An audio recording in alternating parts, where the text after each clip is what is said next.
Hi everybody, this is Jerrie Dean from Missing Persons of America. I'm going to be going over the Randy Leach case. He went missing April 15th, 1988.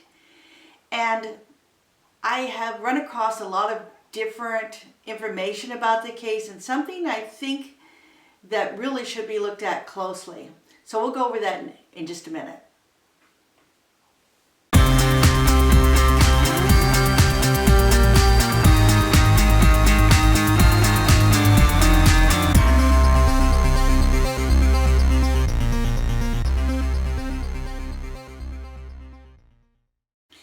So I began writing up all the information I could find about Randy Leach quite a few years back. This case has been on Missing Persons of America for quite a while.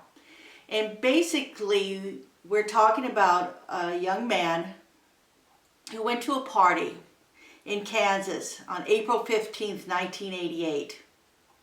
He was a senior, and Randy drove his mother's car to this party. She knew he was going over there. He was really looking forward to it. It was a pre-graduation bonfire party. And he went to the party. Everybody saw him at the party. It was at a home in Linwood in Leavenworth County, Kansas. And somewhere along the line, after the party went, people went this way, people that went that way, Randy disappeared. And no one knows what happened to him. And not only did he disappear, but the car disappeared. It was never found either. So there have been all kinds of rumors, from satanic cults to murder to, oh my gosh, I don't know, somebody knew something at the house and just never spoke. And that's been the rumors for many, many years. But I want to go back and show you guys, or talk to you guys about some information that I found out a few years back that really, I think, is a really good lead, but we're not been able to get any more information because of no one's been able to really search. That's private property, and without a warrant, you can't go there. But I think it would be really important if somebody did, because I think possibly Randy's car, or Randy's mother's car, is actually still at that property. So when I first heard about Randy missing, I saw a emotional plea by Harold and Alberta Leach regarding their son. Please help them find their son. And one of the things that I thought about almost right away is, could the car be in the water? Because a lot of these cars that are never found again, when somebody goes missing and they're driving and they can't find the person and they can't find the car, a lot of times it turns out that the car ends up in the water. So I began thinking about this, and what we're looking for is the gray 1985 Dodge 400. I began talking with Kim Shrubus and found out that I was not the only one that thought that Randy's car might be in the water. So in 2014, Harold finds out that the FBI, I'm reading from my Missing Persons of America article, and KBI had a person of interest in mind, and in fact had him in mind since the 1980s. That person, Eric Montgomery, was a suspect in 2 other homicides that happened near the Leach home. Cheryl Gary Brinkley, appealing his first-degree murder conviction for killing Everett Skeet Bishop, stated that he sought to examine the Folsom and Leach investigation files with the hope of finding evidence that Montgomery and Bishop were involved together in the Leach and Folsom murders, reports LJ World. Brinkley stated that he helped put 2 people in the barrel and put them in the water. Is it possible this has happened to Randy? So these people went missing from Linwood, Kansas, which only got 300 people in it, within 2 years. So Montgomery was suspect in all 3: Randy Leach, Lloyd Folsom, and Everett Bishop. Did I say Bishop? I'm sorry. Everett Bishop. It's my opinion somehow Montgomery was involved in all 3. Statistically, I cannot get past the facts, especially since the town is and was so small, says Shrubus. Now, there's a possibility that Randy and or his car may be in the water and have been there for decades. Whether he put it there on purpose or whether he accidentally drove into the water, no one knows. So if you're looking at a map, you can see two strong possibilities where he could have accidentally entered the water on his way home. And those are reasons why I think that these two areas should be looked at. I know that water searches are really difficult to get authorities to do because it's very expensive. And if you come along and say, have a hunch and say, I think it's probably in the water, that's usually not enough for them to go and look. If they have to get a team together, and as I said, it's very expensive, and some of these small departments just don't have the money to do it. So this is a case where somebody would have to volunteer to go over and look to see if the car is in there. So I'm going to show a area in post edit that will show it's a boat ramp, and the coordinates are 38, 59, 58, 92. I'll put all that on there, and you'll also see a link in the description on the bottom down here, and it will show you where that boat ramp is located. And I think that would be a good place to go. You never know. If you kind of look at it, you could drive on that road if it's dark at night. And then we've heard of this happening before, where it's dark and somebody's driving and they go off a area that doesn't have a boundary or a fence in front of it, and they drive thinking it's a continuation of the road, but then they end up in the water. So that's one place I think would be good for them to look.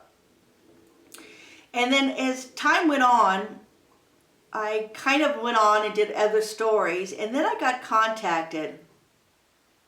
So I began talking to, let me go back here a little bit and go over my notes. I got an email from a reader that was pointing out a location that might possibly be Randy's mom's car near the Irwin's home where he was last seen. The location is where Randy went to a party before he disappeared. If you look at the photo on the left, you can see a grayish object. Now this is from Google Earth. Is that Randy's mom's car? So Carol in City was using Google Earth, and this is in 2017 when she got a hold of me, to look at the address in Linwood, Kansas, and she wonders if what she found is Randy's mom's car. Quote, there is something metallic in the woods near where the house. It appears to be about the size of a car. Now the information has been passed to the authorities, and we're hoping that they would check it out. So I'm going to, in post edit, show you the pictures, and you can decide if you think it may be his car. Is it a possibility that he drove the car over towards those woods for some reason, and then now he's gone, he's passed, and that car's been sitting there for decades? Or is it possible that Randy's is not even in the car, it's just the car itself, that somebody was trying to hide it, so they drove it into the woods near the house and left it there? We don't know. And it also could be a car that belongs to the people that live there, and they no longer want the car, so they just drove it out in the woods and they just dumped it there. We don't know.